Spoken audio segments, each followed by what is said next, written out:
Pendidikan. Pendidikan adalah kata yang sering kita dengar dalam kehidupan sehari-hari. Kira-kira apa sih tujuan dari pendidikan itu sendiri? Membuat kita pintar, mencari nilai bagus, atau mencari ijazah untuk syarat bekerja? Menurut Ki Hajar Dewantara, tujuan pendidikan adalah memerdekakan manusia. Dan apabila kita renungkan, apa sih manusia merdeka itu? Menurut Ki Hajar Dewantara, ada 2 poin. Selamat raganya, yang kedua, bahagia jiwanya. Mari kita kembali ke masa lalu, mengingat kembali masa pendidikan pada zaman kolonial. Pada zaman kolonial, sekolah didirikan berdasarkan kebutuhan untuk mendapatkan pendidikan dan pengajaran. Pada zaman kolonial, pendidikan hanya mendidik calon pegawai saja. Sekolah pada zaman kolonial memiliki kelas yang terbatas karena tidak semua orang bisa bersekolah. Dan juga hanya rakyat di kalangan ningrat yang bisa mengenyang pendidikan. Untuk rakyat biasa hanya belajar membaca, menulis, dan berhitung. Selain itu, rakyat yang mengenyang pendidikan nantinya akan dijadikan pembantu atau dipekerjakan untuk usaha dagang mereka. Pada tahun 1922, lahirlah Taman Siswa di Yogyakarta. Ini menjadi titik awal perubahan radikal dalam dunia pendidikan dan pengajaran. Juga sebagai gerbang emas kemerdekaan dan kebebasan kebudayaan bangsa. Lalu, apakah kita sudah merdeka atau memerdekakan murid-murid kita? Sebelum mempelajari modul 1.1 ini, saya sebagai guru percaya bahwa murid di sekolah diibaratkan seperti kendi kosong yang harus kita isi dengan ilmu pengetahuan yang kita miliki. Ketercapaian nilai belajar siswa menjadi tolak ukur keberhasilan. Jika murid mendapat nilai besar, maka dianggap berhasil. Bahkan jika kelas yang kita ajar murid-muridnya mendapat nilai yang bagus, kita menganggap bahwa pembelajaran di kelas itu kita anggap tuntas. Kemudian dalam melakukan pengajaran, kita hendaklah memberi tuntutan untuk mencapai kebahagiaan dan keselamatan. Saya tinggal di daerah Situbondo. Di Situbondo ini banyak petani semangka dan melon.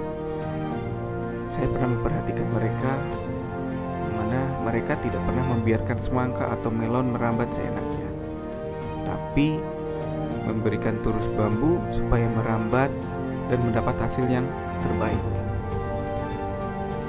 Begitupun kita sebagai guru, kita harus memberikan tuntunan untuk mencapai keselamatan, kebahagiaan. Juga kita harus mengenali kodrat murid kita masing-masing. Perubahan pemikiran saya selanjutnya yaitu keberhasilan tidak hanya dilihat dari nilai, melainkan ada perubahan pada budi pekerti.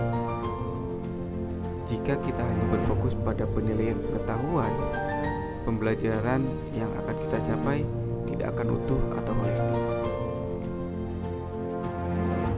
Seperti apabila kita ingin menilai wangi bunga semangka, itu tidak bisa disamakan dengan harumnya bunga mawar. Penilaian pun seperti itu, tidak berpatokan pada nilai akhir, tetapi prosesnya. Dalam mencapai kebahagiaan dan keselamatan, kita tidak akan lepas dari kodrat alam dan kodrat zaman. Yang pertama, kodrat alam. Kodrat alam ini berhubungan dengan lingkungan di mana anak berada. Salah satunya budaya atau kultur yang berkembang di masyarakat. Budaya dalam satu masyarakat akan berbeda satu atau yang lainnya, tergantung dari tempat di mana mereka berada. Seperti di Situbondo, daerah yang saya tempati saat ini. Banyak sekali berdiri pondok ataupun pesantren di daerah ini. Maka pendidikan yang tercipta untuk murid-murid kami lebih bernuansa religi atau islami. Yang berikutnya, kodrat zaman. Kodrat zaman ini akan berbeda dari waktu ke waktu. Zaman dahulu, murid-murid bersekolah bertujuan untuk mencapai kemerdekaan. Merdeka di sini artinya bebas dari penjajahan. Sedangkan di zaman sekarang, murid-murid bersekolah untuk menjawab tuntutan era 4.0 untuk berkembang dan beradaptasi dengan teknologi. Pendidikan dan pengajaran merupakan suatu usaha mempersiapkan manusia untuk bisa hidup bermasyarakat dan berbudaya. Dalam melakukan pendidikan dan pengajaran ini, tentunya akan terjadi perubahan. Menurut Ki Hajar Dewantara, perubahan itu selalu ada. Dalam melakukan perubahan di sini terdapat asas trikon.